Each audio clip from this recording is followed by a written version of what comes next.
Estando todo, siendo las 9 en punto de la mañana. Me encanta también saludar a Gabriela Serrano, de Liri, a Adela Constanza, Nicolás Leendo de Idea Internacional. Les agradecería quienes tengan los nombres y pueden ir poniendo también las organizaciones a las que pertenecen, también nos ayuda a conocernos. Entonces, pues vamos a dar inicio y yo creo que con muchísima alegría para la Red de Observación e Integridad Electoral, la red OIE. Para algunos de ustedes esta red de integridad electoral no es conocida. Antes era conocida como la Red del Acuerdo de Lima. Es una plataforma de organizaciones de la sociedad civil que está comprometida con el fortalecimiento de la democracia en América Latina y el Caribe. ¿Quiénes hacemos parte de la red de integridad electoral? Hacemos parte las organizaciones de 17 países de las Américas que están absolutamente comprometidos con procesos de elecciones transparentes, justos, libres, razón por la cual somos las organizaciones nacionales que hacemos observación electoral. Tenemos unos socios desde el nacimiento de la red hace más de 10 años, que son el IRI, que es el Instituto Internacional Republicano, el Instituto Nacional Demócrata, y CAPEL del Instituto Interamericano de Derechos Humanos. Ellos son aliados y han sido aliados históricos para nosotros. Estamos convocando este primer seminario de expertos del 2024 con el objetivo de abrir una mesa de diálogo entre los diferentes conocimientos de América Latina. Queremos hacer mesas de diálogo, queremos que haya debate, queremos intercambiar experiencias, saber qué es lo que se está pensando en otros países de América Latina, tener referentes, pero sobre todo, y ojalá que podamos seguir construyendo red con expertos, con académicos, tener la posibilidad, por ejemplo, de tener acá a Fernando Tuesta, o tener la posibilidad de Perú, o tener la posibilidad de tener a Armando Noboa, que fue magistrado del Consejo Nacional Electoral de Colombia, a Fátima, directora de una organización, Gloria María Borrero, exministra de Justicia en Colombia, pues la misma directora del IRI también en Colombia, Ramón Villalta de El Salvador, nos va a Adela, a Constanza del SEDAE, de la Registraduría de Colombia, digamos, de otros países y de diferentes cargos, de Brasil, que nos está acompañando, Ana Santano. Pues esto nos va a permitir abrir una conversación que ojalá sea muy rica. Lo esperamos hacer un martes cada mes. Y esto significa que este seminario está compuesto por 10 sesiones. 7 de ellas están destinadas a mesas de diálogo y debate sobre el estado de la democracia en la región. Por eso tenemos temas como el estado de la independencia de los organismos de gestión electoral en América Latina, las reformas y elecciones en México, porque vienen ya a mitad de año las elecciones en México, el tema de inteligencia artificial y campañas, una invitación a pensarlo entre todos, digamos, cuál es ese rol transformador de la tecnología en los procesos de elecciones, en la democracia, en la participación política, un análisis electoral de las elecciones en Venezuela. Después tenemos un análisis del sistema de integridad electoral en los Estados Unidos. No vamos a hacer análisis de los resultados electorales o de cómo va la competencia electoral, sino una mirada de integridad electoral a los Estados Unidos, que creo que puede ser una mirada además muchísimo más interesante y diferente a la que estamos acostumbrados a hacer. Y en Centroamérica, pues una conversación que se va a dar al final de año, que es Centroamérica si no tiene brújula democrática. Un análisis también desde la integridad electoral y, y el impacto de esta en la democracia centroamericana, recogiendo los diferentes procesos que se van a hacer en Centroamérica. Este seminario, en cada una de las fechas, todos van a recibir la invitación. La idea es poder tener una conversación. ¿Eso qué significa? Que son 30 cupos. Una vez se llenen los 30 cupos, está la posibilidad de la escucha a través de Facebook. Va a quedar la grabación, pueden pedir la grabación. Va a haber una memoria. Esperamos hoy mismo poder estar enviando la memoria de la reunión de hoy, una memoria corta, porque pues va a estar el video, va a estar el audio. Y con nuestros 3 socios, con NDI, con IRI y con CAPEL, vamos a tener 3 conversaciones técnicas. netamente técnicas muy relacionadas con los procesos de observación electoral. Con NDI vamos a ver todas las actualizaciones de las tecnologías, perdón, de las metodologías sobre conteo rápido que han venido trabajando.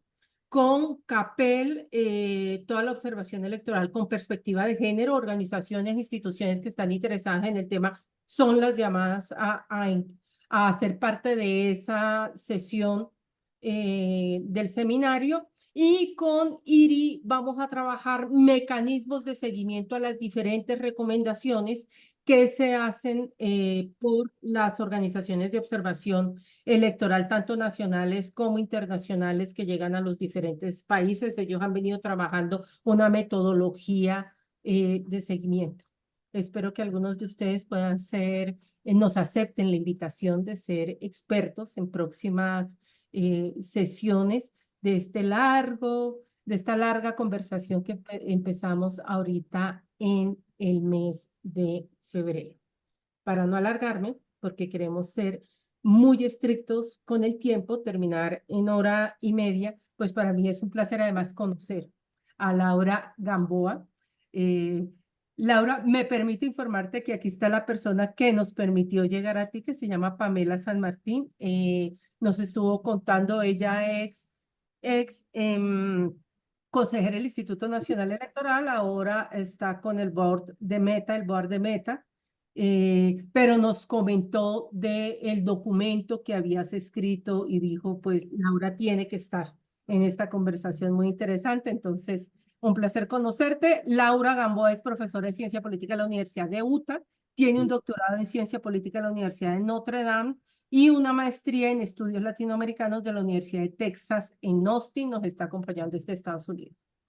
Eduardo Núñez, un viejo amigo de la casa de todas las organizaciones de la Red de Integridad Electoral, pertenece al Instituto Nacional Demócrata, es politólogo costarricense, tiene estudios de posgrado en gerencia de proyectos, tiene una amplísima experiencia en diseño y gestión de proyectos, pero realmente no lo hemos conocido por eso. Realmente a Eduardo Núñez lo conocemos por esa gran capacidad de análisis, de lectura, de olfato político, de mirar lo que pasa con los temas de democracia, de participación de las debilidades en América Latina. Así que todo esto de los posgrados y todo lo de proyectos es una forma de enmascarar esa gran capacidad de lectura que tiene, que estoy segura que hoy van a compartir conmigo lo interesante de las aperturas que nos van a dar a la conversación. Y Julieta Castellanos, Julieta es activista hondureña, fue rectora de la Universidad Nacional Autónoma de Honduras, además por el país al que pertenece, muy pertinente para esta conversación. Fue la rectora de la Universidad Nacional de Honduras entre el 2009 y el 2017. Es una líder abiertamente en campaña contra la violencia y ha denunciado la corrupción policial, ha abogado por todas las medidas para frenar la delincuencia violenta e impulsando las diferentes reformas judiciales en su país. Para quienes no me conocen, mi nombre es Alejandra Barrios, yo soy la directora de la Misión Nacional, Misión de Observación Electoral de Colombia, la MOE. Soy miembro del comité directivo del Global Network for Security Electoral Integrity, GENSEI, que tiene una reunión el próximo mes. Esta red reúne a las organizaciones de observación electoral multilaterales, institucionales, nacionales. Entonces vamos a tener una reunión muy pronto para hablar temas como, por ejemplo, la independencia de los órganos electorales, los procesos de reforma política y obviamente, y con muchísimo orgullo, hago parte de la Red de Integridad Electoral en este momento como su secretaria general. Reglas. Cada uno de los conferencistas los invito a tener 10 minutos de introducción. Yo voy, cuando ustedes vean que mi mano se levanta para cualquiera, ustedes son los invitados a esta conversación, significa que se está cumpliendo el tiempo. Esto es para no molestar. 10 minutos de introducción de los temas. Después vamos a hacer una conversación, realmente una conversación de aproximadamente 35 minutos, donde les agradezco a todos levantar la mano. Voy a ir dando en orden de levantar la mano la palabra Nuestros tres panelistas principales pueden intervenir en cualquier momento, por eso son los panelistas principales, es decir, pueden reaccionar a un comentario de Fernando, por ejemplo, o de Ana, solamente levantan la mano y a ellos los priorizo para una reacción. Y vamos a hacer ya finalizar con 10 minutos posteriormente de preguntas o comentarios específicos, si quedan algunos, si no seguimos la conversación 45 minutos, y a cada uno de los invitados al final les voy a pedir que haga una conclusión o un cierre de su tema, de lo que he escuchado, comentarios finales, por 5 minutos. Esperamos en hora y media de conversación que para todos sea absolutamente interesante, no diciendo más. Laura, te invito a abrir la conversación. Muchísimas gracias. Muchísimas gracias por invitarme. Para mí es un honor estar con toda la gente acá. Algunos de estos nombres los reconozco de gente que lleva trabajando por democracia por décadas. Entonces, para mí es un placer estar acá. Em, yo quisiera arrancar un poco con un par de cifras, porque cuando hablamos de retrocesos autoritarios en América Latina, a veces no tenemos como muy claro qué es lo que hay. Básicamente, para el 2001, que es cuando América Latina vio el mayor número de democracias en la región, y esto no estoy hablando de democracias perfectas, estoy hablando de regímenes mínimamente democráticos, había un total de 18 regímenes relativamente democráticos. De esos, cuatro, Venezuela, Nicaragua, El Salvador y Guatemala, se habían convertido en regímenes autoritarios para 2022. Con la excepción de Guatemala, de la que podemos hablar más tarde, nada ha cambiado ahí.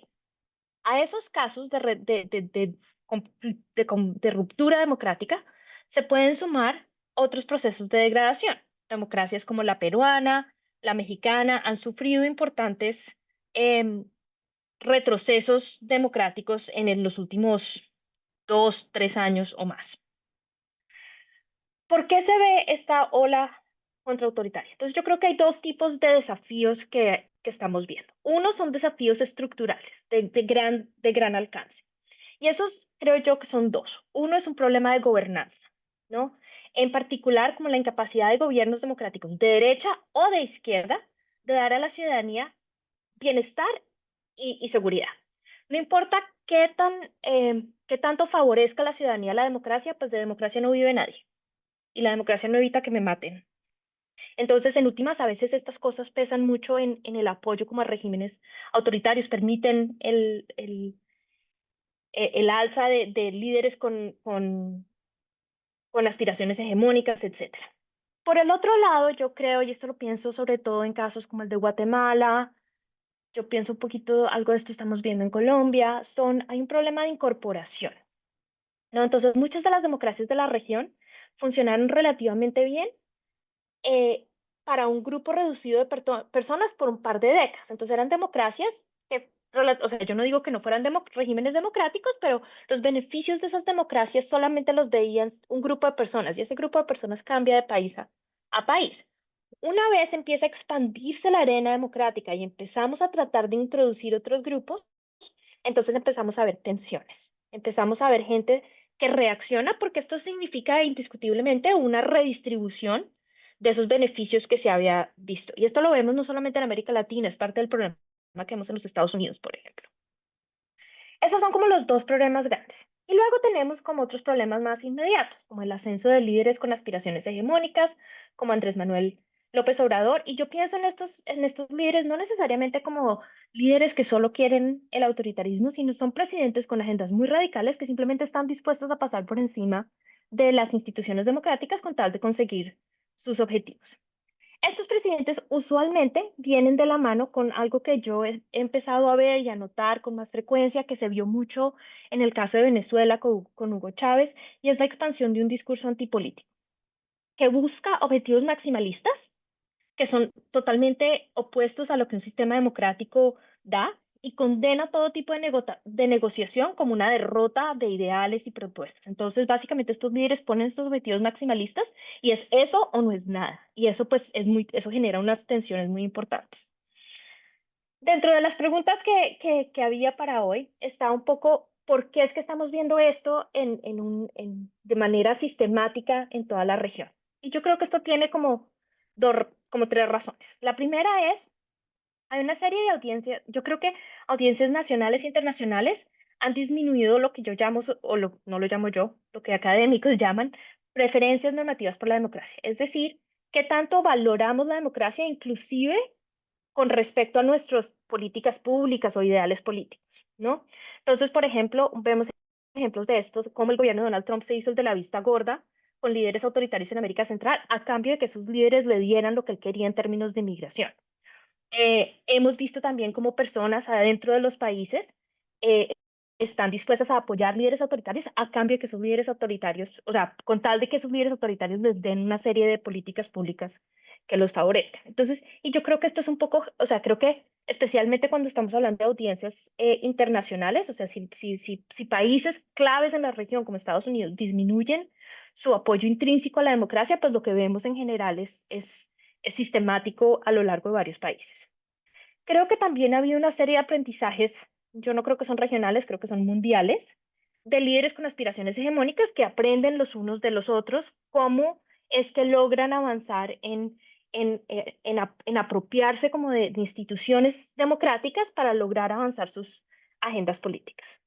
Y creo que también ha habido una difusión un poco más activa, como lo que se diría en inglés como in your face, de agendas especialmente de derecha radical, con congresos, conexiones, financiación, en donde se discuten temas de restricción de derechos a parejas del mismo sexo, de derechos trans, de derechos reproductivos, como estos temas que son, o sea, yo no creo que, creo que son relativamente nuevos en América Latina, entonces depende un poco del país, pero que han ganado un montón de visibilidad en Europa y en los Estados Unidos.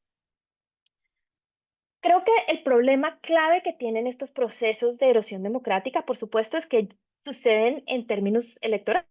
Estos presidentes como Nayib Bukele, especialmente durante su primer periodo, son presidentes elegidos democráticamente, y esto tiene cosas buenas y cosas malas. Por el lado malo, es muy difícil denunciar estas rupturas democráticas. Porque claro, estos presidentes están elegidos, entonces sale y dice, pero es que a mí me eligió la gente, es que yo soy democrático, es que no sé qué, y eso hace muy difícil como denunciar estas rupturas democráticas. Pero por el otro lado, si pensamos en comparación a lo que sucedía en los años 60, 50, 70, en donde vimos golpes de estados, el hecho de que estas formas de erosión democrática suceden vía elecciones genera espacios para oponerse. Si uno piensa en el golpe de estado de Pinochet, pues Pinochet llega al poder y en 2 días la oposición está o escondida o corriendo por las embajadas. Pero eso no es lo que vemos acá. Lo que vemos acá es oposiciones o movimientos antidemocráticos que todavía se pueden movilizar, que mantienen curules en congresos, que tienen espacios o el apoyo de organismos de control, de cortes, etcétera. Hay espacios para pelear de vuelta. Lo que me lleva un poco a la última pregunta que se nos hizo y es qué se puede hacer para esta contraola autoritaria. Entonces, yo creo que esos espacios se pueden utilizar y cómo se utilicen es clave. Y, digamos, creo que hay dos cosas que se deben hacer. Voy a empezar con esta que es como más inmediata, pero quiero terminar un poco también con las cosas más grandes que se deben pensar. Entonces, en el término muy colombiano, la estrategia es no dar papaya. Las oposiciones tienen que, las oposiciones democráticas que quieren proteger el régimen deben priorizar la protección de instituciones democráticas, inclusive por encima de sus agendas políticas. Y para hacer eso, tienen que evitar generar argumentos que le permitan a estos presidentes que quieren mantener una careta democrática, que llegan vía elecciones, que quieren presentarse como democráticos, razones o justificación para tomarse esos espacios democráticos. Entonces, voy a dar un ejemplo que uso en mi trabajo sobre Venezuela. Hugo Chávez quería apropiarse de PDVSA, lo intentó de múltiples formas, pero no fue sino hasta que PDVSA organizó una protesta para tumbarlo que él pudo utilizar eso como una excusa para reemplazar a toda la gente que él quería reemplazar en PDVSA y apropiarse de la empresa, ¿no? Entonces, mi sugerencia es evitar darle al presidente razones legítimas para avanzar estas agendas autoritarias y esto significa en la práctica tres cosas. Primero, evitar estrategias radicales, es decir, tácticas que arrinconen al presidente, que lo amenacen, que amenacen su viabilidad política, o, y esto es algo que está empezado a desarrollar en los últimos meses, que bloqueen la agenda del presidente. Es decir, estrategias que busquen simplemente bloquear todo lo que significa el presidente son una pésima idea porque arrinconan al presidente. Le dan incentivos para reaccionar de forma más agresiva, pero también le dan argumentos para movilizar a la gente, le dan argumentos para, especialmente si son estrategias supremamente extrainstitucionales como golpes o este tipo de cosas, también le dan argumentos para apropiarse de instituciones autoritarias, para encarcelar opositores, etcétera, y apropiarse de instituciones autoritarias sin necesidad de perder su careta democrática. La segunda que creo yo que es importante que está relacionada y es utilizar espacios institucionales disponibles de forma estratégica. En mi trabajo yo hablo mucho de cómo se puede utilizar el Congreso para demorar la legislación del presidente, para negociarla, para disminuir como los efectos autoritarios que puede haber. Esos espacios son sagrados, hay que protegerlos y hay que utilizarlos de forma inteligente. Y la última es, hay que movilizarse, pero con cuidado. Entonces, yo lo que he visto en la práctica es que demostraciones que suceden en apoyo a las instituciones democráticas o en algunos casos, por ejemplo, para movilizar votantes o para visibilizar abusos son muy buenas, pero solo si están bien organizadas. Si estas demostraciones tienen un poquitico de violencia, lo que se llama como violencia en los márgenes, así no hayan sido movilizadas con la idea de que fueran violentas, así los organizadores salgan y digan que son solamente grupos limitados. Si hay espacio para que haya violencia, el presidente puede utilizar estas movilizaciones como argumentos para deslegitimar a la oposición o deslegitimar los argumentos o deslegitimar la lucha democrática. Entonces, hay que movilizarse. Sí, yo no digo que no, pero hay que hacerlo con mucho cuidado. Y sobre todo creo que hay que hacerlo no para avanzar una agenda política o unas políticas públicas, hay que hacerlo para proteger las instituciones democráticas. El discurso tiene que ser la democracia. Es un poco lo que vimos, lo que hicieron con mucho éxito en Polonia. eh, las movilizaciones siempre fueron alrededor de la democracia, no alrededor de las políticas públicas que se estaban o no se estaban haciendo, con las que se puede o no se puede estar de acuerdo, pero alrededor de la democracia y la protección de los sistemas democráticos. Eso es como a nivel chiquito, pero creo que tampoco hay que olvidar como las cosas más grandes. Entonces, lo otro que yo creo que hay que empezar a pensar es en temas, creo que hay que, yo no, o sea, me echo para atrás. Yo no creo que esto no lo haya pensado nadie, pero creo que toca de alguna forma ser más creativos para pensar temas de gobernanza, porque partidos políticos de derecha y izquierda tienen que ser medianamente efectivos en ofrecer seguridad y bienestar a la población, porque si no, las alternativas se convierte el outsider, la persona que viene a ofrecer milagros, etcétera, toca ser efectivos de alguna forma. Y creo que es esencial, y esto es algo que he estado pensando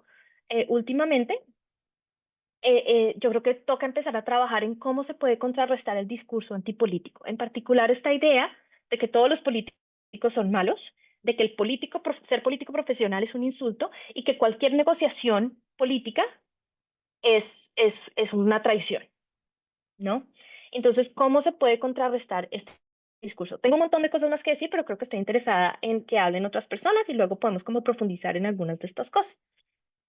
Laura, muchísimas gracias. Digamos, si estás dando una entrada muy importante, te aseguro que vamos a tener la posibilidad de escucharte no una, sino varias veces a lo largo del intercambio de la mesa. Pues, Eduardo, te agradecería que dieras también tu entrada a esta conversación. Muchas gracias, Alejandra. Y bueno, primero, un agradecimiento por la invitación a la red eh, y por supuesto a toda la audiencia y a mis colegas de este panel virtual.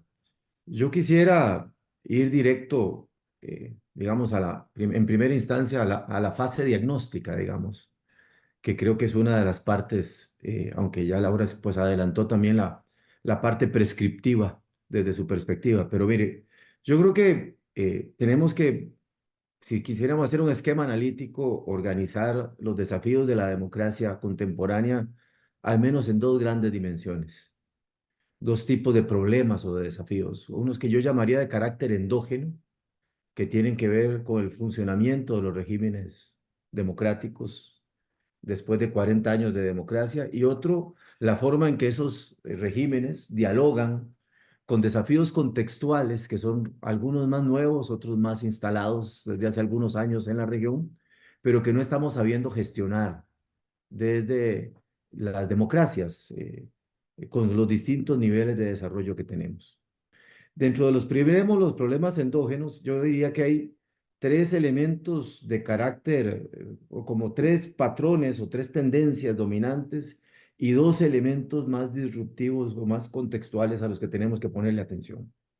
Uno es, creo que es evidente que nuestras democracias tienen problemas de diseño.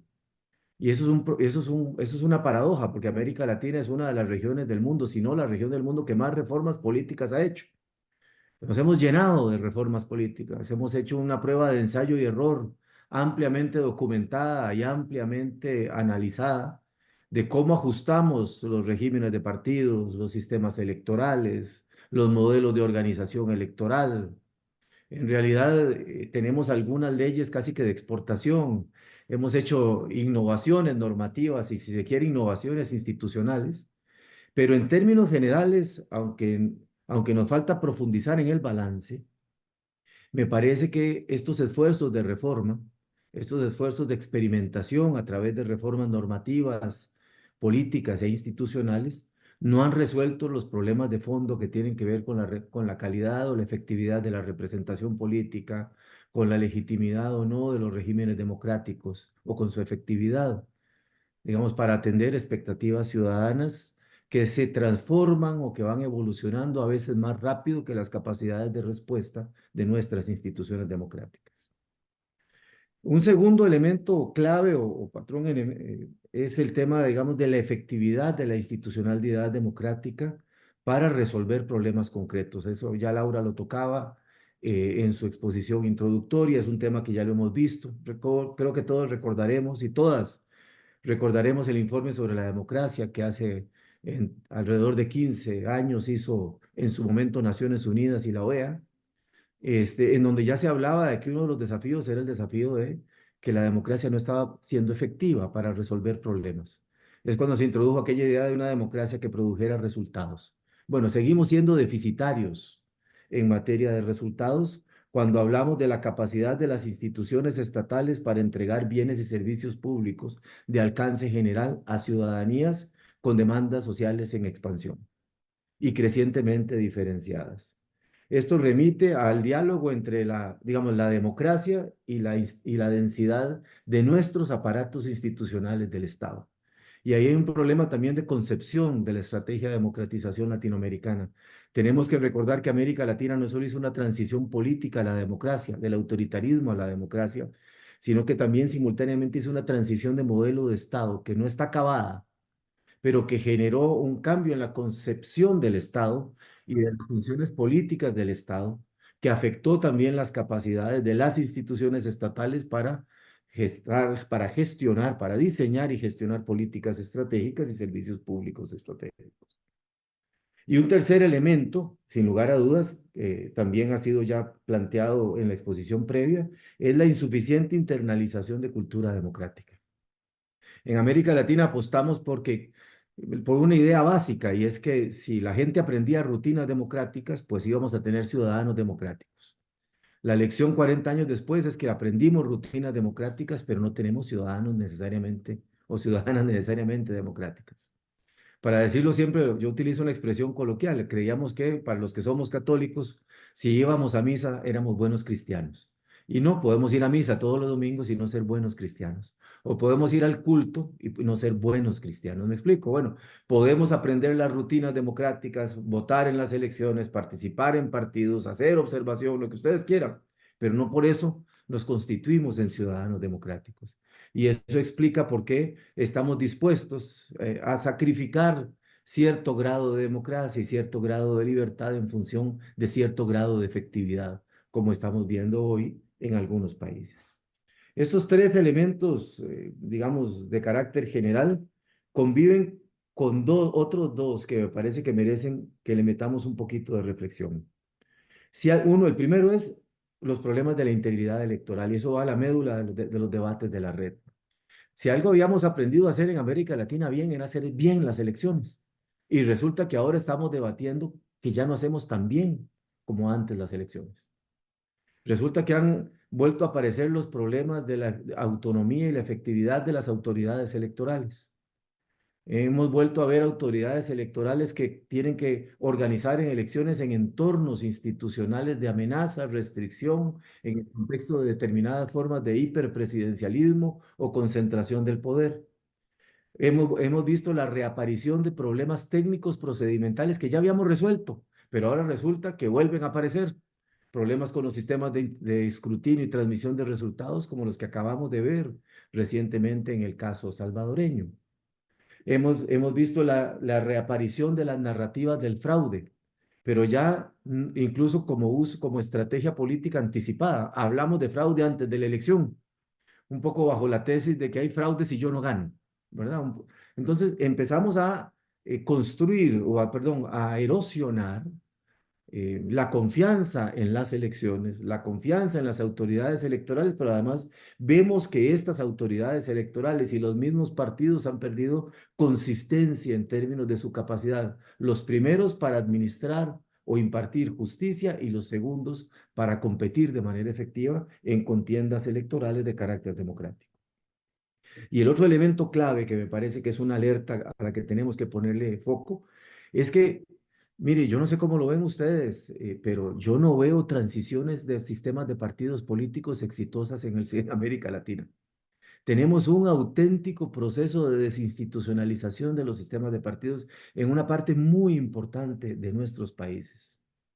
Por ejemplo, en Centroamérica, los viejos bipartidismos desaparecieron y dieron pasos a sistemas crecientemente fragmentados o a sistemas de partido hegemónico o de partido único. En América del Sur estamos viendo transiciones también bastante inciertas de los sistemas de partidos. Ustedes ven Chile, ustedes ven la misma Argentina. Ahí tal vez con algo de excepción podríamos hablar de Uruguay o podríamos hablar de Paraguay.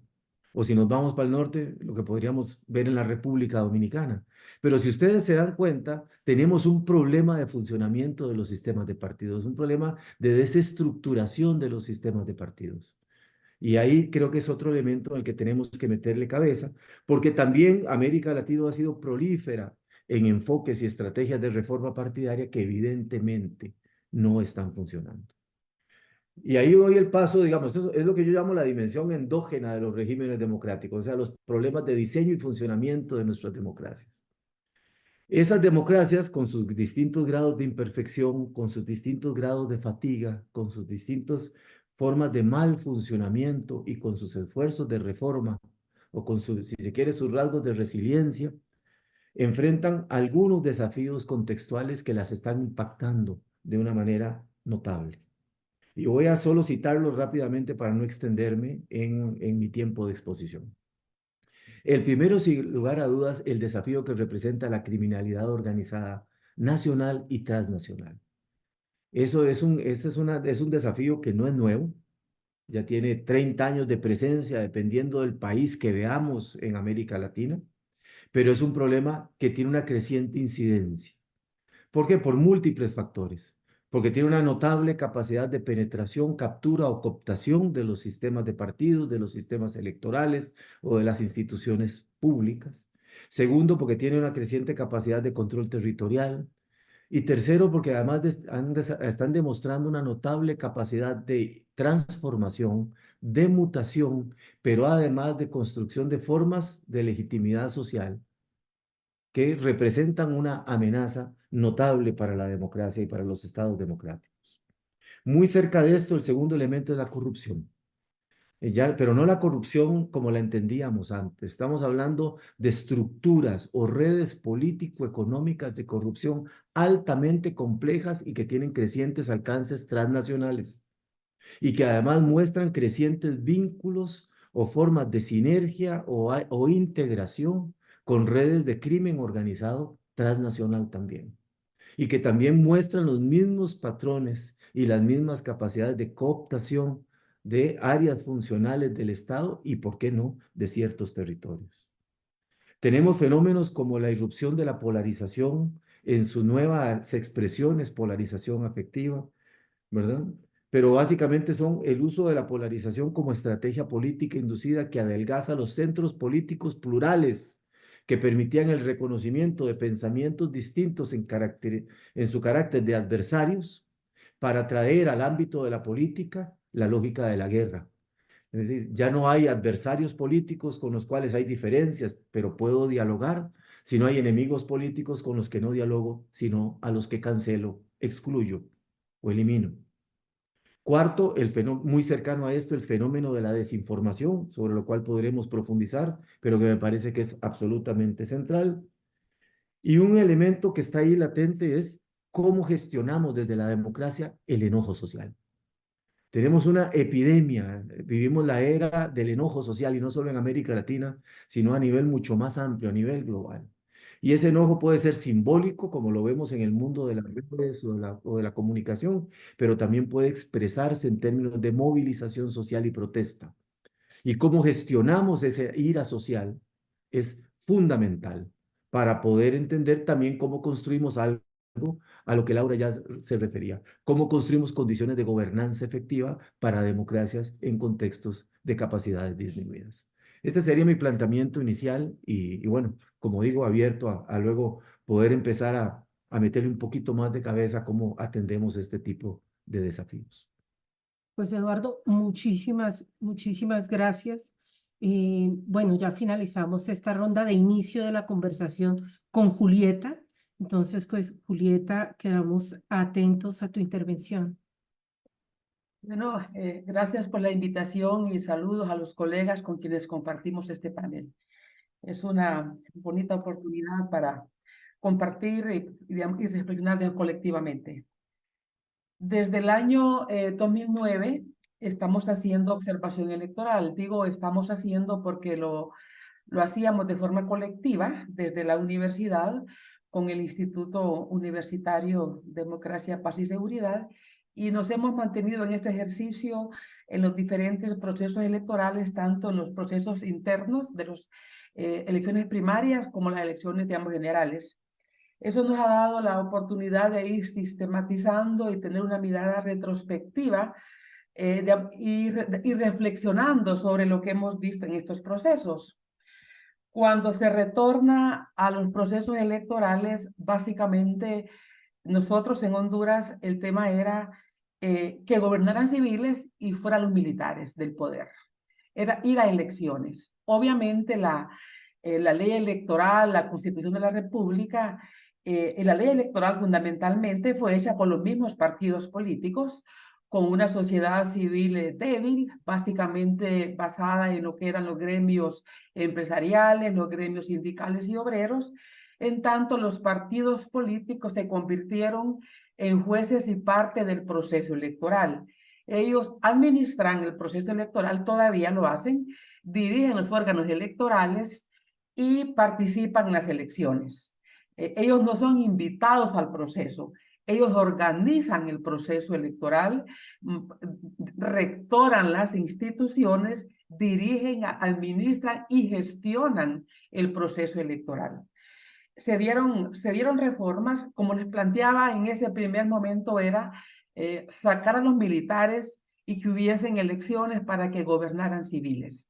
Eso se fue convirtiendo en insuficiente y se dieron, digamos, reformas electorales donde había mayor participación, un poco más de inclusión, participación de cuota para las mujeres, pero bajo las mismas reglas del juego de unas elecciones administradas por partidos políticos muy patriarcales, partidos políticos con unas formas de funcionar donde la exclusión estaba presente, incluyendo el abuso contra derechos que ya en las leyes sí estaban siendo, digamos, contemplados. La observación electoral básicamente en estos momentos era sobre las irregularidades, sobre fraude, sobre manipulación electoral, sobre compra de votos, pero en realidad, pasado estos años, ya 40 años de procesos electorales, ya el 11 proceso electoral en nuestro país, podemos ver que la ley electoral, las reformas que se hicieron han sido insuficientes y que obviamente aquel sistema bipartidismo donde los militares siguieron teniendo mucho poder en el país, donde en realidad la misma Constitución los coloca como garantes de la democracia, eso se ha mantenido, digamos, en estos años, y fueron apareciendo nuevos actores políticos. Obviamente la crisis política e institucional del año 2009 y la ruptura constitucional vino a crear nuevos actores políticos y asomó también y se fue haciendo presente el nuevo actor que ya mencionaba Eduardo, y es el crimen organizado.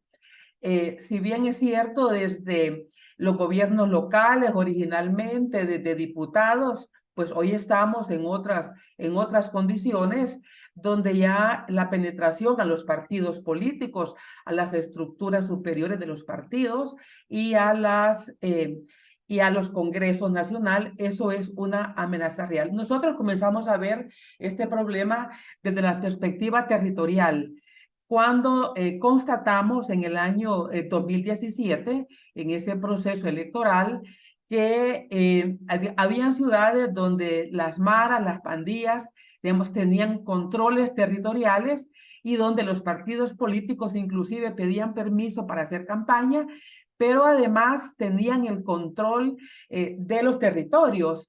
Digamos, ciudades donde la presencia de las maras y pandillas tenían el control del territorio, donde estaban ubicadas el 27% de las mesas receptoras de votos o el 32% de las mesas receptoras de votos. Las preguntas eran, ¿cómo se gestiona ahí un proceso electoral? ¿Quién determina, quién vota, quién no vota? Y eso era una de las preocupaciones que teníamos ya en el año 2017.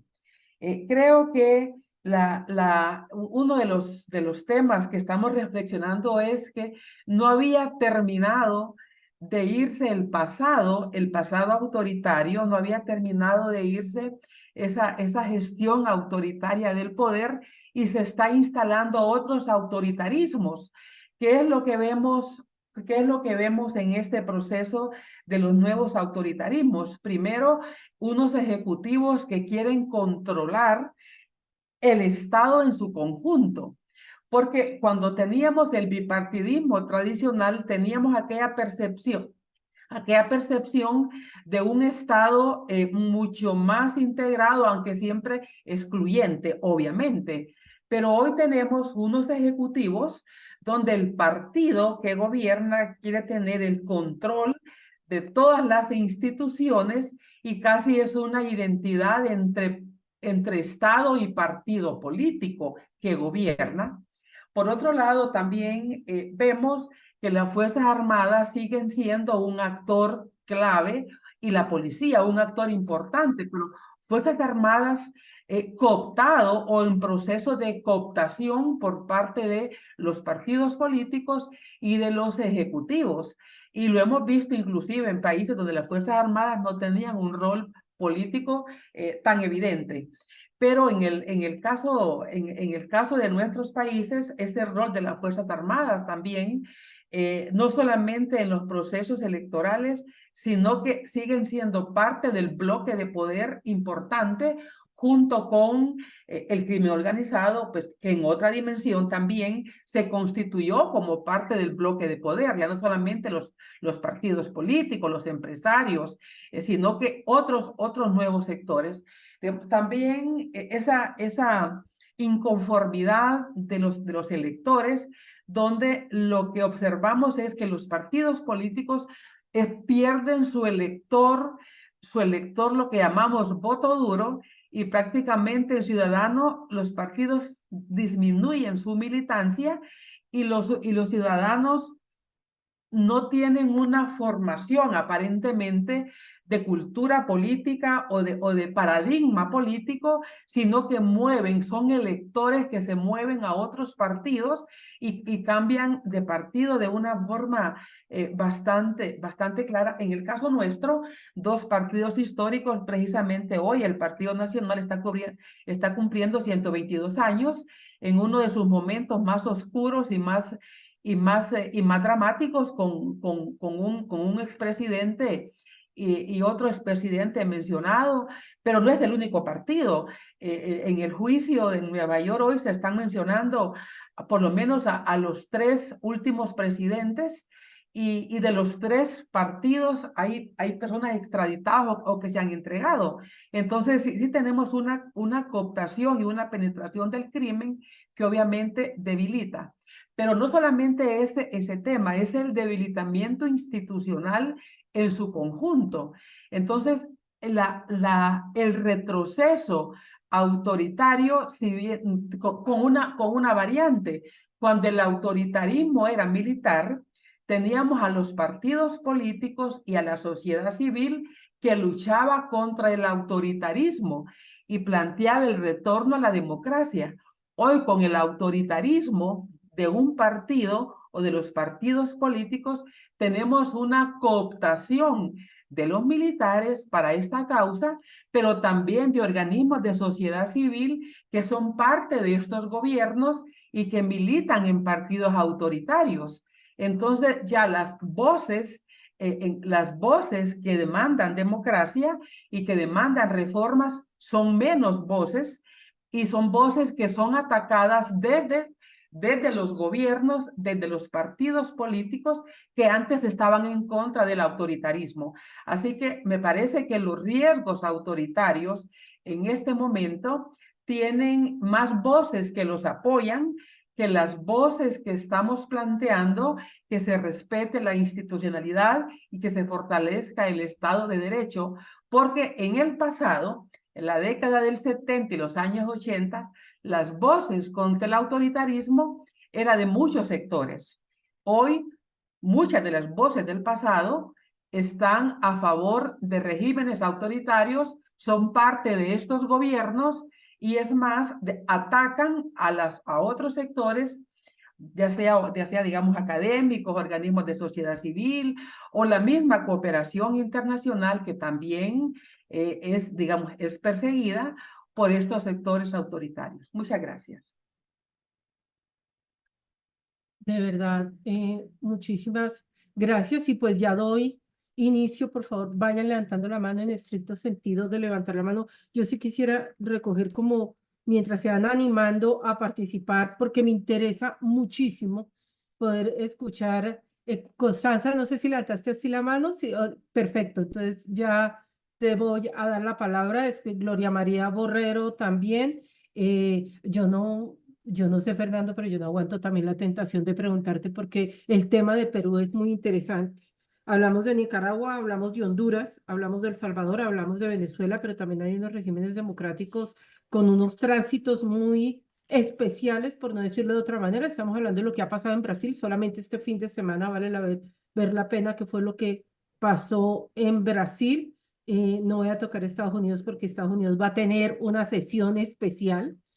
Y hay dos temas que me parece importante sumar a los que señalaron como en el balance de cuáles pueden ser esos desafíos contextuales y cuáles son esas tendencias dominantes, digamos, que han presentado los tres panelistas. Yo recojo el tema del rol de las Fuerzas Armadas. Creo que ahí es muy importante también poder ver cuál es el rol de las Fuerzas Armadas en todo esto que ha venido pasando y el de la justicia. Y en justicia estoy pensando en Guatemala, y en justicia estoy pensando en las debilidades que han tenido la justicia, que ha generado también que las medidas autoritarias como en El Salvador sean medidas que se están expandiendo también en la región. Entonces, en el orden que me habían pedido, Constanza primero, Gloria María después, y yo no sé dónde puedo ver ese orden. De pronto, si me ayuda, Fernando sigue. Si me ayuda Cristina, ¿dónde puedo ver el orden de donde van levantando las Sí, manitos? cuando vas poniendo los participantes en los tres puntitos, te sale el orden de las manos levantadas. Muchísimas gracias, Cristina. Pero el Entonces, orden es empecemos. Constanza, Gloria María y Fernando. Muchas gracias, Laura. Constanza. ¿Sí me escuchan? Sí, te escuchamos. Perfecto. Bueno, muchísimas gracias a los tres Preséntate, panelistas. por favor. Qué pena, para que todos se presenten. Ay, bueno, qué pena. Mi nombre es Adela Constanza Díaz, soy la coordinadora del Centro de Estudios en Democracia y Asuntos Electorales, CEDAE, de la Registraduría Nacional del Estado Civil en Colombia. Este es un centro pues que tiene entre sus objetivos precisamente a través de investigaciones y procesos de capacitación, fortalecer la democracia y también los procesos electorales, además de fortalecer pues todos esos esfuerzos por la identificación de los colombianos y colombianas. En ese orden de ideas, pues agradecer a la MOE, a la red también por la invitación que nos hacen a participar. Ha sido pues muy interesante escuchar a los tres panelistas, eh, tomando pues nota de los tres temas. Yo quería hacer una primera reflexión. Nos dice que este año 2024 es un año muy particular porque se celebrará el mayor ciclo electoral global de la historia. Nos dice que unos 4.000 millones de personas serán convocadas o están convocadas a las urnas para participar en más de 80 elecciones. O sea, sin lugar a duda, nos dice el artículo, eh, es una gran prueba para la democracia este año 2024. Tengo una pregunta para los panelistas. ¿Cómo podría establecerse una estrategia internacional para el fortalecimiento de las democracias de América Latina y el Caribe? ¿Y qué instituciones serían las llamadas a participar? Constanza, muchísimas gracias. Antes de darle el paso a los panelistas, preferiría terminar esta ronda con Gloria María y Fernando. Entonces, Gloria María. Estás en mute si estás hablando, estás silenciada. De pronto, Laura, ¿podrías ayudarle a quitarle el silencio?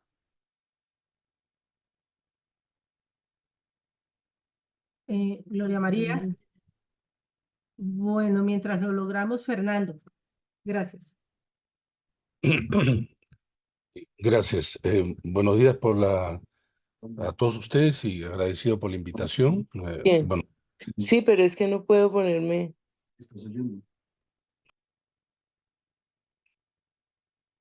Qué pena, Fernando. Sigue y ya por el interno le están escribiendo a Gloria María y después de ti hablaría Gloria María. ¿cómo no? Bueno, mi nombre es Fernando Tuesta Soldevilla, soy politólogo y investigador ahora y profesor principal de la Pontificia Universidad Católica del Perú. Fui jefe del organismo electoral en Perú, la Oficina Nacional de Procesos Electorales en la transición democrática a la caída del gobierno de Fujimori. Y presidí hace algunos años la Comisión de Alto Nivel para la Reforma Política y hace año y medio fui jefe de la misión de observación de OEA en México, como parte de del proceso de revocatoria del presidente López Obrador. Bueno, todo es muy interesante y creo que los tres han mostrado el marco de cual se está desarrollando esto, lo que se llama la erosión de la democracia. Solo dos aspectos quisiera advertir o quizá que se profundice, que es el siguiente. Uno de los aspectos que ha cambiado mucho en América Latina en relación a la representación política es el alto fraccionamiento. Casi no encontramos país en donde un número reducido de partidos de una manera enmarcada también el juego democrático y los procesos electorales.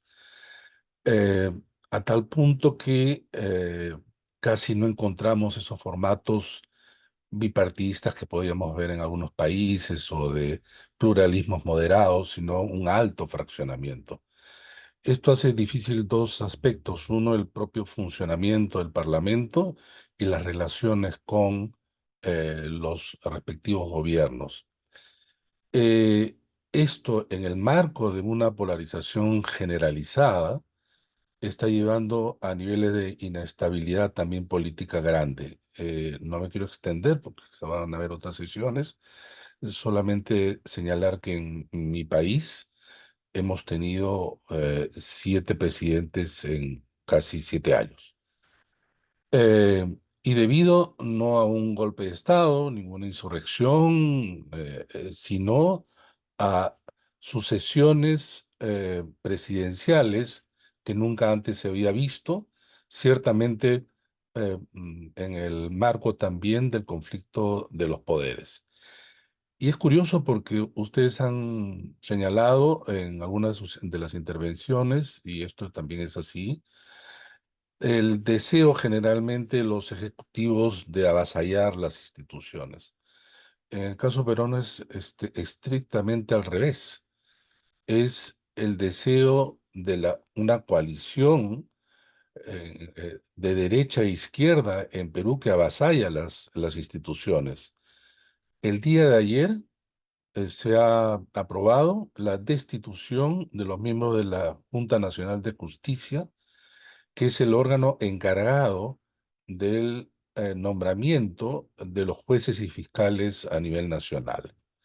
Y esto debido a que más o menos un tercio de los congresistas tienen carpetas fiscales y lo que quieren es ciertamente tener un control sobre la Junta Nacional de Justicia. Ya lo tienen el Tribunal Constitucional, la Defensoría del Pueblo. Nuestro país ya no está considerado como una democracia ni siquiera imperfecta. Ahí está el famoso ranking de Economist.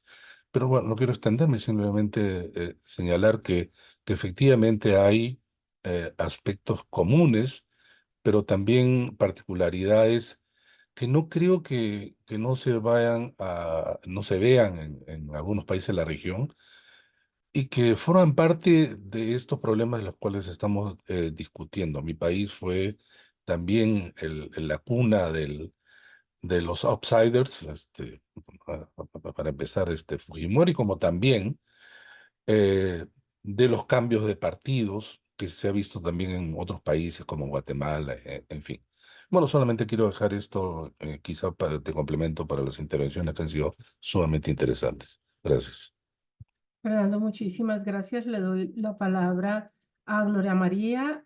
Fátima, voy a hacer un par ahí para darles un comentario a los tres expositores. Pues Ana, es que si yo te veo ahí sentada, yo no puedo dejar de preguntar por Brasil. Quisiera saber si de pronto después de los tres que intervienes podrías dar una mirada también frente a lo que está pasando en Brasil en esta lógica de la conversación. Entonces, Gloria María.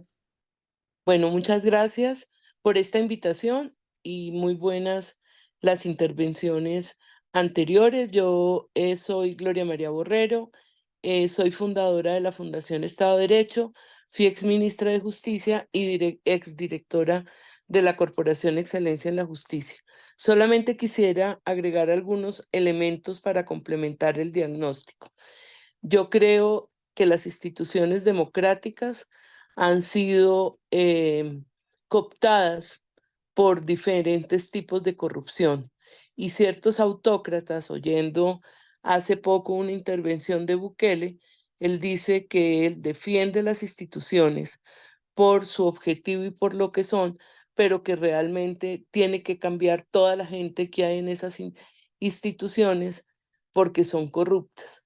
Yo sí creo que hay que hacer una depuración, pero ojalá que no la haga el autócrata, sino que fuera como un plan de nosotros los ciudadanos. Yo creo que sí están cooptadas y esto viene acompañado eh, por las fallas en la administración de justicia. Tenemos una justicia lenta e inoportuna y la democracia necesita realmente rapidez para esas decisiones judiciales. Quería agregar únicamente esos dos elementos a esta charla. Muchas gracias. Gloria María, muchísimas gracias. Sí, el tema de la justicia sí creo que es un tema que hay que mirar, además por la fuerte relación con la corrupción, como lo señalaron en la intervención ahora. le doy la palabra a Fátima y empiezo después en la siguiente ronda. Voy a empezar con Laura. Fátima.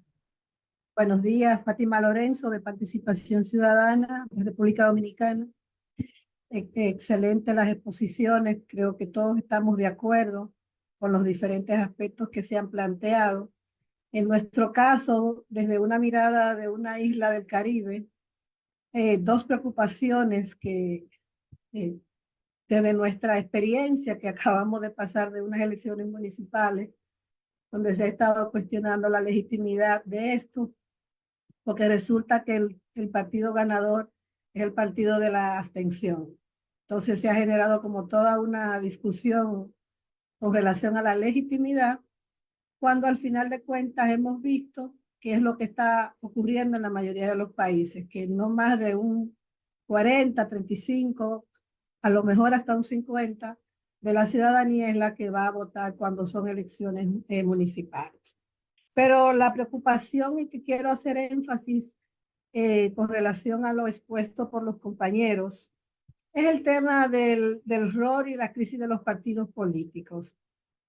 Desde mi perspectiva, creo que este es un elemento muy importante con relación al tema de la democracia, porque los partidos han perdido su norte dentro de lo que es el juego de la democracia. Tienen crisis de liderazgos internos, la democracia interna no funciona, el tema de la representación, sobre todo de las mujeres, está con obstáculos grandes, no solamente culturales, sino estructurales a lo interno de los partidos. Son obstáculos para fortalecer las leyes, sobre todo las leyes que fortalecen la lucha contra la corrupción. El tema del transfugismo, que en el caso de República Dominicana es algo real, como que llama mucho la atención, y la forma clientelar en lo que han devenido los partidos políticos, que genera realmente crisis de representación importante.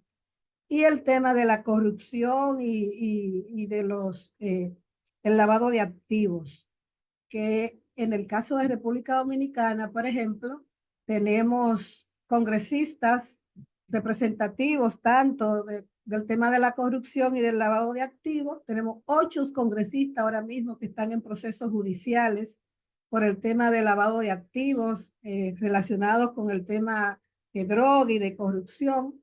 Entonces, tenemos un escenario donde actores fundamentales de lo que es estructurar el tema de la democracia, que no es solamente darle condiciones de vida a la gente, eso es un tema solamente, pero es como el descreimiento. ¿Cuál es la visión de país, de ciudadanía a la cual estamos enfrentados ahora mismo? Y creo que ahí a las organizaciones de la sociedad civil tenemos un gran desafío, porque ¿cómo podemos nosotras, desde nuestro rol, empujar cambios cuando actores fundamentales, por ejemplo, como son los partidos políticos, tienen crisis existenciales, estructurales, fundamentales? Yo me hago esa pregunta, de verdad que sí, porque es un desafío muy fuerte desde la sociedad en relación a estos aspectos. Lo dejo hasta ahí. Muchísimas gracias. Le voy a dar, Juan Fernando, primero la palabra a Laura. Termina Laura, sigue Juan Fernando, después se la voy a dar, si Eduardo me permite, se la daría a Eduardo y a Julieta. Entonces, Laura, Juan Fernando, Eduardo y Julieta. Dale, Laura. Muchas gracias. Yo quería hacer un par de comentarios. El primero es que creo que o sea, yo pienso mucho en qué se puede hacer como en términos inmediatos. Claro, los problemas estructurales son increíbles, la conformación de los partidos, la corrupción, pero esos son problemas o sea, que son totalmente avasalladores y que no se pueden, o sea, que en el corto plazo es muy difícil lidiar. Creo que o en el mediano plazo inclusive. Creo que toca lidiar con ellos, por supuesto. Esto no significa que no toque pensarlos o etcétera. Pero creo que hay dos situaciones que vale la pena distinguir. Una son situaciones de erosión democrática, es decir, situaciones en las que el país todavía es democrático, inclusive si es imperfectamente democrático, y está haciendo una transición a un régimen autoritario, ¿sí? Ese sería el caso de pronto de, no sé, de México, por ejemplo. ¿Sí? Hay otro caso diferente y son casos en los que el régimen ya es autoritario. Y en esa, es decir, el régimen ya no es democrático, ya hizo su transición, el ejecutivo o ya tiene control sobre todas las ramas del poder. Ese es el caso de El Salvador. Y creo que las estrategias en estos casos son diferentes. Porque en el caso de los países que están retrocediendo, las estrategias es proteger lo que queda, tratar de jugar el juego a largo plazo, tratar de evitar que el autócrata se reelija, tratar de evitar que pasen las reformas. Con un caso como el de El Salvador, y claro, con mucho más grave aún, un caso como el de Venezuela o el de Nicaragua, pues que es de otras proporciones, las estrategias son diferentes porque esas ya no existen esos espacios. Entonces toca es volver a ganar esos espacios de una y otra forma, y digamos, para eso hay mucha literatura y sugerencias de cómo qué se puede hacer en el mediano y en el largo plazo. Para mí sí me parece importante cómo distinguir estos dos casos. Y quería contestar la pregunta sobre la estrategia internacional para, o sea, en vista como a los ciclos electorales. Yo creo que en general las organizaciones internacionales son claves para generar tranquilidad en los procesos democráticos. Creo que es súper importante ser muy claro sobre no lanzar, no, sí, como ser muy claro sobre la transparencia de los procesos democráticos en la medida en la que se puede. Repito, El Salvador no es un buen caso porque ya es autoritario, pero esto se puede hacer como en otros países. Y lo otro que creo, y esto yo no sé muy bien cómo funcionaría, yo creo que las personas que trabajan en esto tienen una idea mejor, creo que toca buscar mecanismos para fortalecer sectores democráticos como más, para fortalecer sectores democráticos más moderados, bien sea en coaliciones autoritarias o bien sea en oposiciones democráticas. ¿Cierto? Entonces, por ejemplo, estamos viendo en Venezuela está echando para atrás los avances que se habían logrado por poquitos o malos que fueran, y parte de esto es porque la coalición más dura del régimen está tomando control. Toca fortalecer la otra parte del régimen, la que es más blanda. De la misma forma sucede con la oposición. Cómo se fortalecen las facciones al interior de las oposiciones que están más dispuestas a negociar, que son menos radicales, que están más dispuestas a pensar en alternativas electorales de transición democrática, etcétera. Entonces, esas son como las dos cosas que iba a decir. Muchísimas gracias, Laura. Yo sí creo que vale la pena dejar circulando esa reflexión de qué se puede hacer, como tú señalas. Ojo, no es que cuando se hablan de alertas por la erosión, es que todavía no se han llegado a esos casos de autocracia, pero que sí hay que poder identificar. Y allí hay una pregunta muy válida que hace Fátima. ¿Qué se puede hacer por fuera de las organizaciones políticas si estas hacen parte también de la crisis? Como dejando esto por aquí circulando, le da la palabra a Juan Fernando Londoño, y Eduardo, si me permites, después te la doy a ti.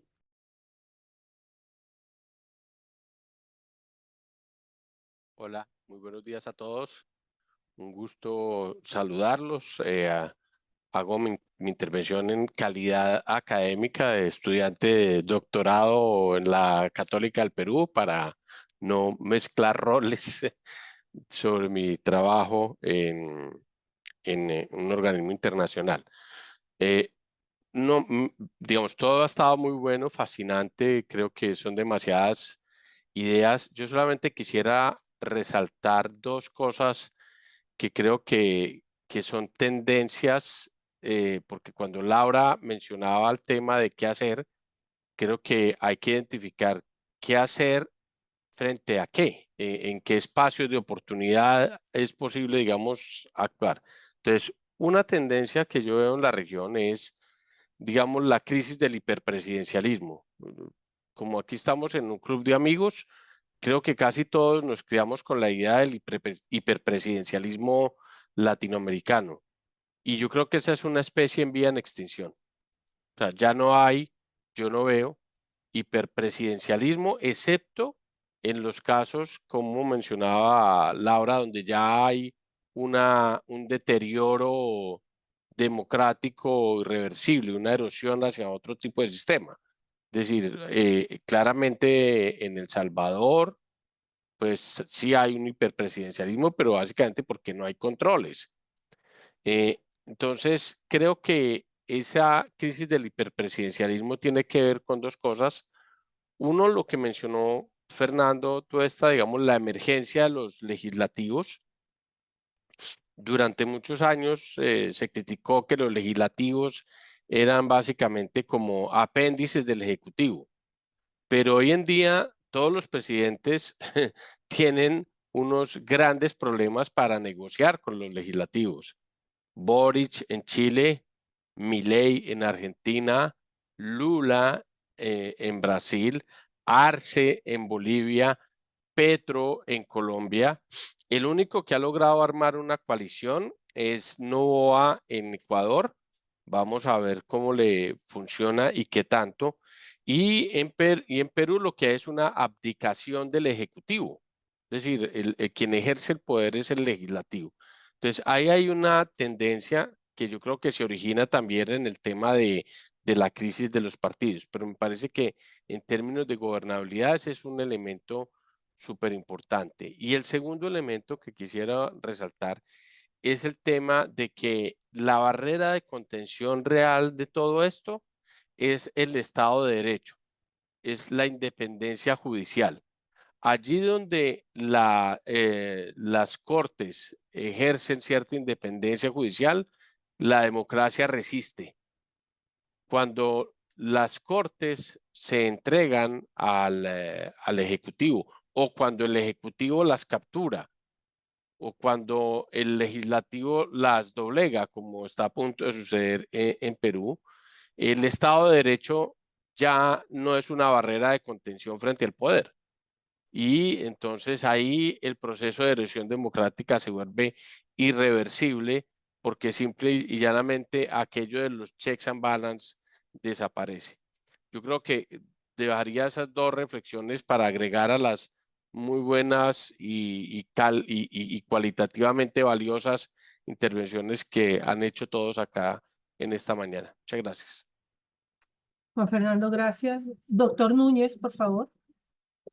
Sí, bueno, primero, gracias por los comentarios, aportes y preguntas, porque creo que es una suma de saberes colectivos ayuda a tener una mirada mucho más sistémica sobre los desafíos y cómo abordarlos. Mire, yo quisiera reaccionar a algunos temas rápidamente. Creo que efectivamente los problemas, voy a ponerlo así, los problemas de la efectividad de la democracia para resolver problemas concretos son probablemente el principal factor explicativo a la creciente popularidad de esto que podríamos llamar populismos neoautoritarios, que no tienen una identidad ideológica específica. Incluso hay uno de ellos muy de moda en estos días que se define como postideológico, en el sentido de que ya no se ubica en la lógica, en la matriz de izquierdas, derechas, sino que lo plantea en términos de lo viejo contra lo nuevo o de lo nuevo contra lo viejo. Incluso están ahora empezando a acuñar nuevos conceptos que no alcanzan todavía la categoría de concepto, pero empiezan a hablar, por ejemplo, de eficracia, que es una versión, digamos, mutada de la democracia. Es decir, es un sistema institucional con una cierta base de legitimidad electoral, pero con un alto grado de concentración de poder, o en una coalición, como bien relataba Fernando, eso que relataba Fernando para el caso de Perú, era el caso de Guatemala en los dos gobiernos precedentes, al que asumió ahora el 14 de enero, ¿verdad? Pero que fundamentalmente lo que refleja es la idea de que la legitimidad de origen derivada de la elección es una condición suficiente para que la voluntad de la mayoría sea interpretada por el líder, ¿verdad? Y esa voluntad de la mayoría tiene aspiraciones refundacionales, para llamarlo de alguna manera, ¿verdad? Es decir, pero más allá del Estado, están hablando de refundar incluso la sociedad. Había un líder de un partido hoy hegemónico en uno de los países centroamericanos que me decía que si 9 de cada 10 personas apoyaba a un dirigente, a su dirigente político, y la mayor parte de las organizaciones de la sociedad civil no estaban con ese líder político, eso significaba que era una tarea del partido y del líder político refundar la sociedad. porque tendría que haber tantas organizaciones civiles como ciudadanos lo apoyan a favor. No sé si me explico, o sea, estamos hablando de un fenómeno mucho más complejo que habría que ver si es sostenible o no. Pero bueno, creo que ahí hay un elemento clave. Y comienzo por ahí porque hay elementos que alimentan la posibilidad de este tipo de liderazgos, digamos, autocráticos de nuevo corte. Uno es que en términos generales siempre van a tener o buscar algún tipo de alianza o algún tipo de soporte con las Fuerzas Armadas, algo que planteaba Alejandro. Y que en alguna medida explica lo que podríamos llamar, no sé, tal vez Julieta, que sé que ha estudiado mucho más a fondo estos temas, si estamos viendo un proceso de remilitarización en varios de nuestros países. Y ahí, mire, es una adicción de izquierda y de derecha, de izquierdas y de derechas, porque ustedes ven algunos líderes de izquierdas con un intento muy fuerte de establecer alianzas con los ejércitos y ven a líderes conservadores o liberales en la misma lógica. Entonces, ¿por qué? Porque en buena lógica las Fuerzas Armadas eh, generan el principio de efectividad que no necesariamente generan las instituciones democráticas en sus formas convencionales.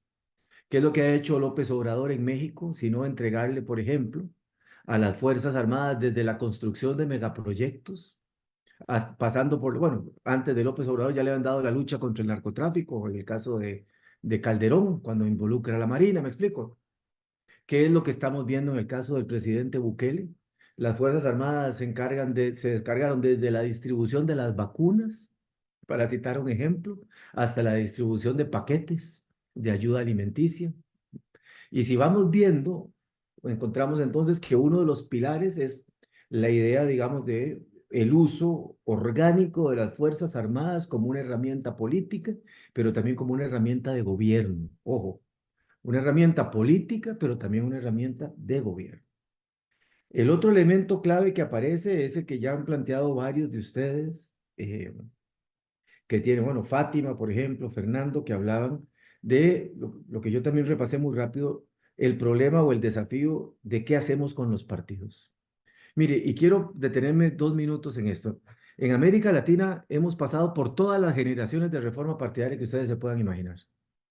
Nos montamos en la lógica de que los partidos tenían que transformarse desde adentro a través de la cooperación o del incentivo o de la generación de incentivos para el cambio partidario.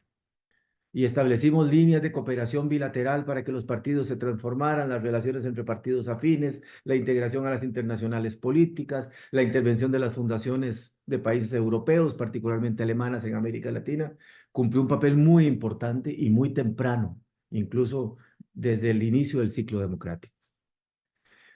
En América Latina también fuimos innovadores en incorporar la idea de que, como la reforma de los partidos basada en la voluntad de las élites no era suficiente, íbamos a cambiarlos cambiando las reglas del juego. Y en América Latina impusimos de moda la generación de procesos de reforma de los sistemas de partidos. Y fue cuando nos metimos a reformar los códigos electorales o leyes electorales, a hacer leyes de partidos, reformar los regímenes de financiamiento, los sistemas electorales, crear regímenes de control y fiscalización robustos, todo lo que queríamos hacer, los modelos de primarias organizados por las autoridades electorales, como en Uruguay o en Honduras, con distintos énfasis, etcétera. Lección aprendida, por más incentivos que generamos, tampoco cambiaron los partidos. O la forma en que cambiaron tampoco resolvió sus problemas de funcionamiento y sus problemas de implantación política y social. Entonces, el dilema que tenemos es que pareciera que ante lo que estamos es ante la desaparición de un modelo o un conjunto de modelos de partido, pero lo cual no significa la supresión o la pérdida de relevancia de las funciones estratégicas que los partidos cumplen. Tenemos un cambio, sobre eso podríamos profundizar mucho, pero tenemos un cambio en múltiples dimensiones. Tenemos un cambio digamos, en la arena donde se da la política partidista. Tenemos un cambio en los modelos de partido. Tenemos un cambio en los modelos de interacción entre partidos. Tenemos un cambio en los modelos de interacción entre partido y sociedad. Tenemos un cambio en las formas de hacer política y hasta en los instrumentos de hacer política. Y lo que no estamos consiguiendo es articular ese conjunto de transformaciones en un enfoque que nos ayude a tratar de acompañar a los partidos como un elemento en la forma en que vayamos a encontrar en el futuro, que va a tener que seguir cumpliendo una función estratégica en términos de generar condiciones para el gobierno. Porque lo que decía Fernando es correcto. Una de las lesiones más severas que tenemos, digamos, o uno de los efectos más severos que tenemos de la desinstitucionalización de los sistemas de partidos es la lesión a la gobernabilidad de nuestras sociedades. Y el tercer elemento, y con esto cierro ahí, es que también tenemos sociedades que en su estado de enojo social, ¿verdad?, para decirlo de alguna manera, no quieren hoy por hoy reconocer o no aceptan verse representadas. No sé si me explico, no es un absoluto, ¿verdad? Son sociedades, son ciudadanos y ciudadanas que quieren una interacción directa. Hay un sentido de inmediatez que está muchas veces determinado por esto, ¿no?, por el impacto, digamos, de las innovaciones científicas y tecnológicas, fundamentalmente en materia de comunicaciones y tecnologías de la información. Entonces, la forma tradicional en que las democracias representaban, las instituciones representaban, los partidos representaban, no funciona con este tipo de sociedades. Son estructuras muy rígidas, que mutan muy lentamente frente a sociedades que son mucho más fluidas, para utilizar una expresión más propia de lo que estamos viviendo hoy en día. Entonces, yo creo que aquí la clave, pensando en lo que dice Laura, ¿cómo operamos esto? Bueno, mire, no hay muchas pistas, pero una cosa a la que necesitamos meterle cabeza es cómo trabajamos primero con élites que están demostrando un creciente miedo a las democracias. Tenemos un problema de élites políticas, tenemos un problema de élites económicas, me arriesgo a decir, tenemos un problema de élites académicas también. Tenemos un problema que era uno de los temas, uno de los planteamientos del Latinobarómetro del año pasado, si no me equivoco, la crisis de las élites en América Latina. Tenemos que trabajar con élites que hicieron en su momento la transición, que se insertaron en un camino de democracia, pero que luego le tuvieron miedo a las consecuencias de la democracia. Y esas mismas élites son las que se están bajando y son las que están impulsando procesos de restauración de órdenes predemocráticos o de formas recortadas de democracia. Entonces creo que una clave también pasa por cómo trabajamos con esas élites, pero además para trabajar con esas élites tenemos que entender que sociedades más plurales requieren una mirada más plural sobre quienes tienen que estar sentados en la mesa de la deliberación democrática sobre para dónde llevamos la democracia. Gracias.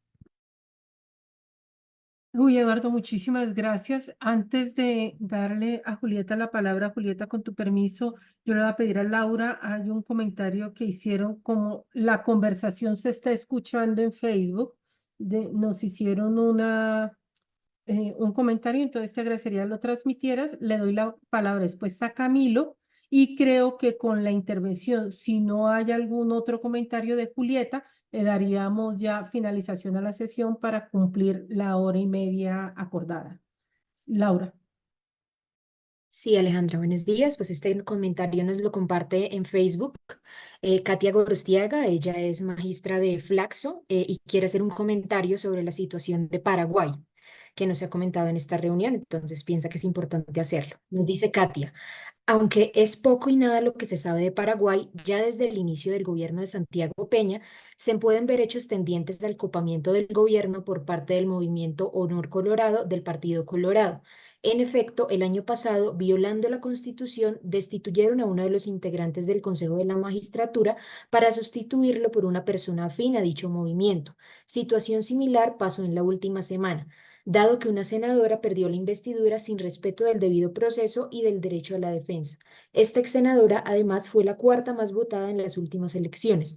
Evidentemente, la misma era de un partido de oposición. Entonces nos deja este comentario para hablar, si es posible, sobre la situación en Paraguay, pues que están muy interesados también desde Paraguay en aprender sobre democracias y la erosión de la democracia en su país. Perfecto, Laura, muchísimas gracias. Le doy la palabra a Camilo y si hay algún comentario, después obviamente le doy la palabra a Camilo, a Julieta, y si hay algún comentario a los expertos invitados sobre Paraguay, no solo los panelistas, sino los expertos invitados en general, también le daría la palabra y con esa cerraríamos. Muchas gracias. buenos días a todos. Doctora María Alejandra, un saludo cordial. No Bueno, se escucha, Camilo, no se te escucha bien. ¿no me escuchan? ¿Y ahora? Poquito. Ok. Ok, buenos días, doctora María Alejandra, a todos los presentes, un cordial saludo a todos. Bueno, más que mirar los aspectos técnicos de la conversación, creo que también es importante mirar los aspectos sociológicos o los aspectos de cómo llegan estas personas que pretenden erosionar la democracia en América Latina, cómo llegan estas personas al poder. Y hay que ver también las condiciones sociales de cada nación.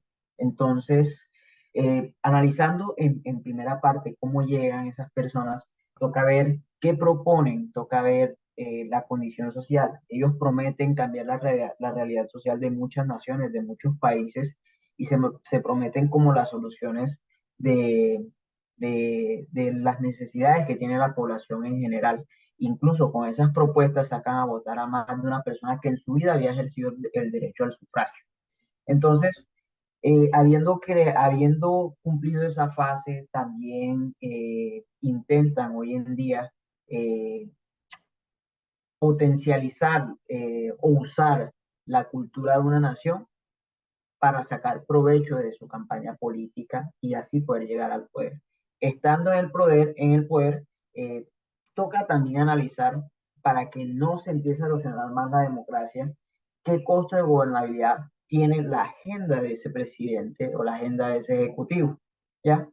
Y si es muy, muy difícil cumplir esa agenda legislativa o las propuestas que haya hecho en campaña, o si en caso dado el legislativo le va a imponer frenos, que nos puede pasar la situación que exponía la doctora Laura, que cuando se le expone mucho freno a la agenda ejecutiva, pues el presidente va a responder más agresivo y son situaciones que pasan muy seguido en Latinoamérica y hablo en especial del caso en Colombia, donde ha habido un freno pues por parte del legislativo hacia la agenda del ejecutivo y pues parece ser que hay una campaña de desestabilización política de las instituciones, tanto democráticas como judiciales en el país, y creo que son situaciones que se avisoran también en otros países de Latinoamérica.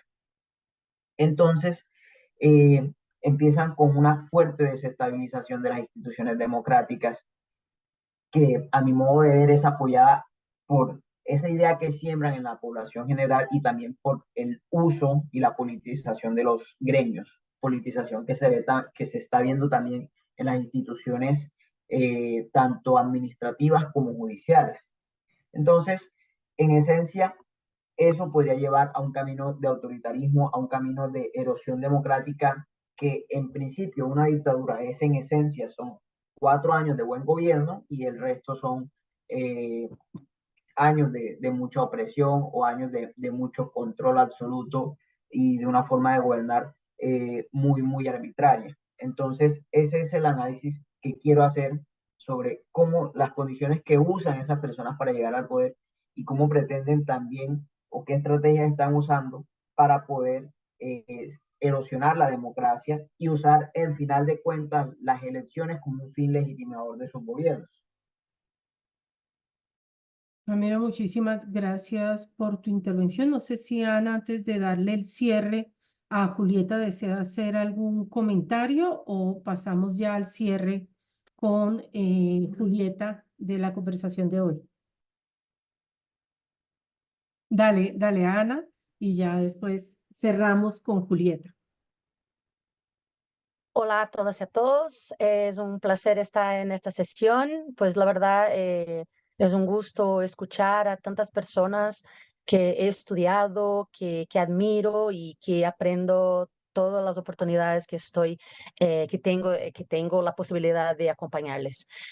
Sobre Brasil específicamente, como Alejandra había mencionado, solo para contribuir aquí con el debate, me parece que nosotros pues tenemos como un momento doble de una fuerza de las instituciones por un lado y una tensión por las fuerzas más extremistas de otro.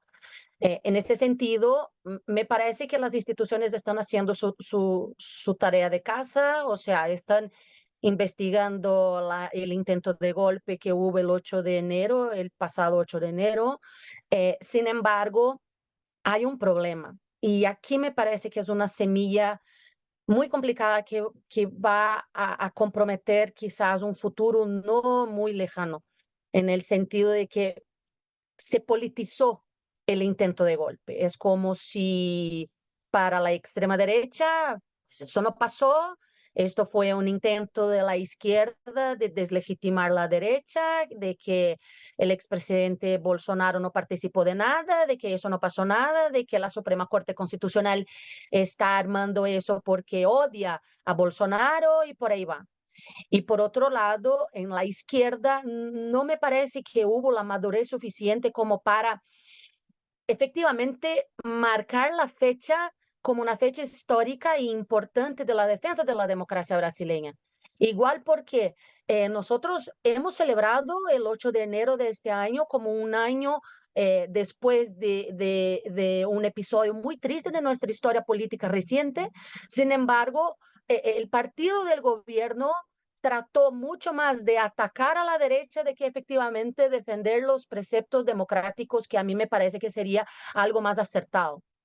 Entonces, eso divide a la sociedad. La semana pasada ha salido una encuesta de Atlas Intel muy preocupante, en mi opinión, en la que 45% de los brasileños no cree en el intento de golpe. No cree. 45%.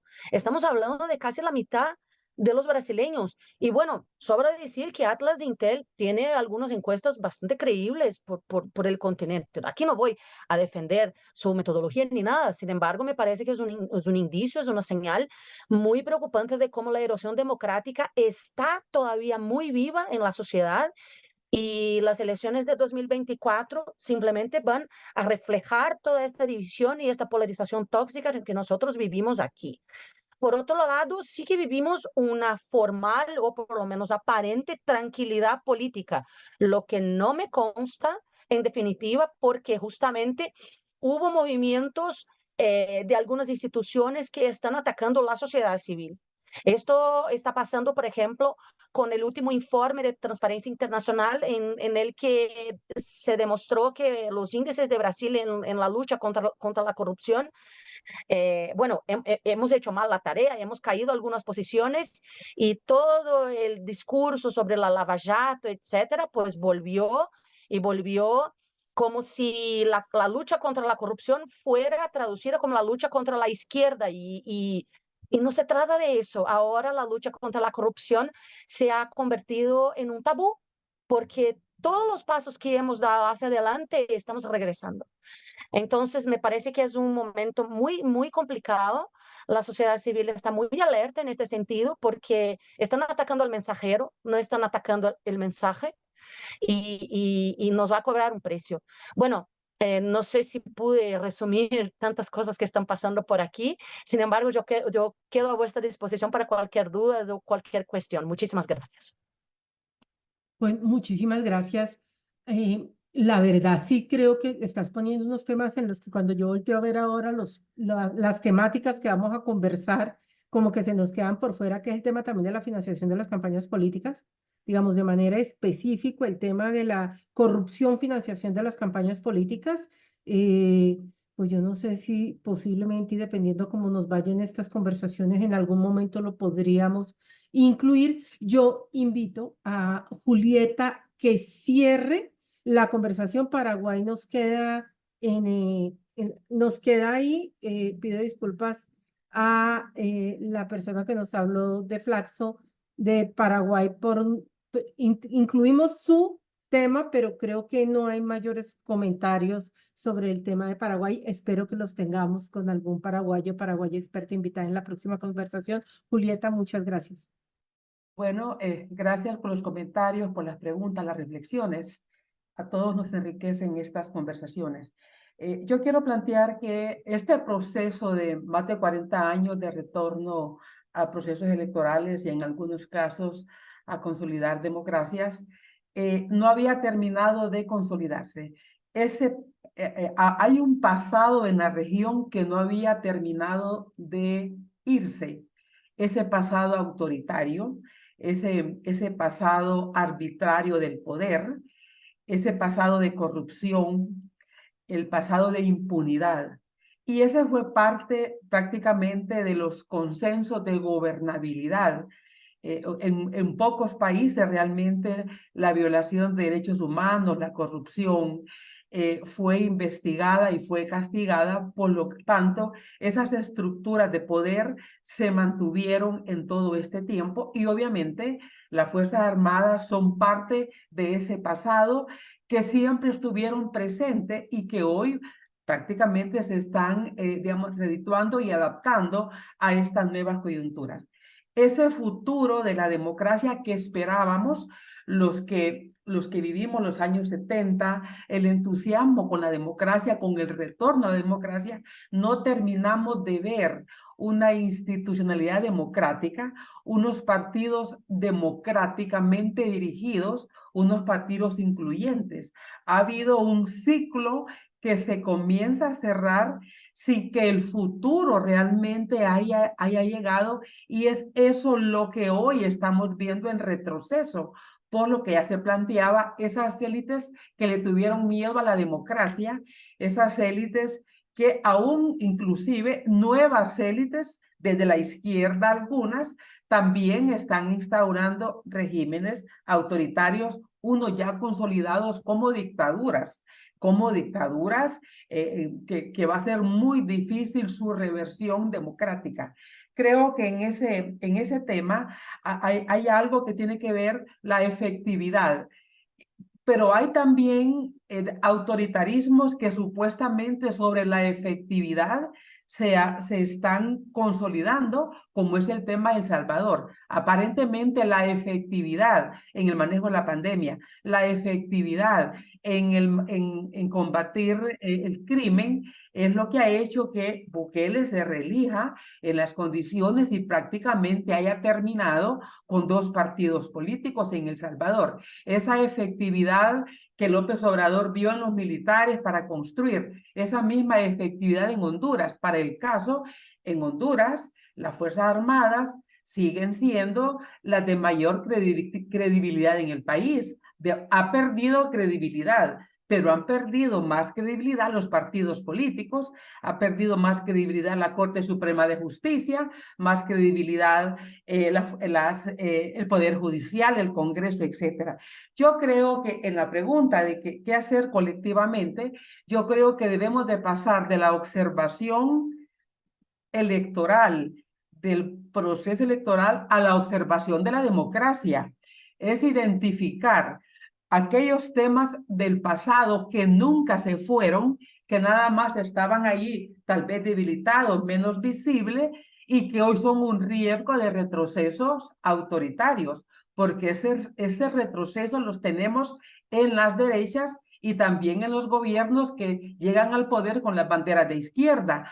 Entonces, en ese sentido, hay que tener una observación de la democracia, identificar los riesgos en los que estamos, con quién hacer alianzas para poder un poco frenar, si es posible, ojalá que lo sea todavía, esos avances de los autoritarismos y sobre todo ver las debilidades de esta democracia ineficiente y de esta democracia cooptada por grupos de poder cuyos pactos de gobernabilidad también incluyeron pactos de impunidad. Pues Julieta, muchísimas gracias. Y la verdad, si nos hubiéramos puesto de acuerdo, no hubiéramos atado también este final con la próxima conversación. Estamos hablando con NDI, el Instituto Nacional Demócrata. La siguiente sesión del seminario es mucho más técnica, digamos, estamos intentando intercalar como las sesiones, es muchísimo más técnica, que es actualizaciones de la metodología del conteo rápido. Ustedes saben que NDI ha sido uno de los precursores líderes en América Latina del conteo rápido, sobre todo en transferencia de conocimiento a las organizaciones de la sociedad civil, pero tienen una actualización muy importante porque están incluyendo las consideraciones contextuales de los procesos democráticos, que es precisamente lo que estás planteando. Es decir, no es solamente observar las elecciones como proceso, es observar la democracia, es observar todo lo que está pasando contextualmente, porque eso hace también referencia indiscutiblemente a la integridad electoral. Es decir, cómo hacemos nosotros también observación integral a los procesos electorales en América Latina. Entonces, esta segunda sesión va a ser como una mirada muchísimo más técnica, especializada, quizás posiblemente, no sé, como de nicho, de cómo nos llenamos de mayores herramientas. Yo no puedo terminar esta sesión, obviamente, sin darle las gracias a Laura, a Camilo del equipo de comunicaciones de la MOE que están haciendo posible no solo esta conversación, sino la transmisión para los escuchas en Facebook. Esperamos que la próxima vez la escucha se pueda hacer a través de YouTube. Y pues quien ha estado detrás de cámaras, que me parece súper importante que la puedan conocer, que es Cristina Aranguren, que se encarga de todos los temas de acompañamiento, todos los temas internacionales de la MOE. Ella lleva la agenda internacional de la MOE y gracias a ella y a los esfuerzos de comunicación y de trabajo, pues ha sido posible esta sesión, pero van a ser posibles también las siguientes sesiones. Entonces, este equipo maravilloso hizo posible esta conversación. Definitivamente, Laura, Eduardo, Julieta, muchísimas gracias. Ahí está, pues quedamos muy agradecidos por la intervención. Les vamos a enviar el video, les vamos a enviar los resúmenes también y espero que como invitados nos puedan acompañar en otras sesiones para seguir ampliando esta conversación, que esperamos recorra toda América Latina, además de Estados Unidos, que por allá hay una sesión en la que los vamos a meter. Muchísimas gracias, nos vemos dentro de un mes. Está el grupo de WhatsApp donde vamos a poner la información de los invitados las siguientes sesiones. Para los que quieran integrarse, solamente darle clic, copiarlo. Y bueno, nos vemos, siendo la 1:42, pasados 12 minutos del tiempo. Nos quedamos para la siguiente. Saludos y gracias. Saludos. Hasta luego. Muy Muchas amable. gracias. Gracias. Gracias. Gracias, Saludos. buen día. Dios. Buen día, un saludo.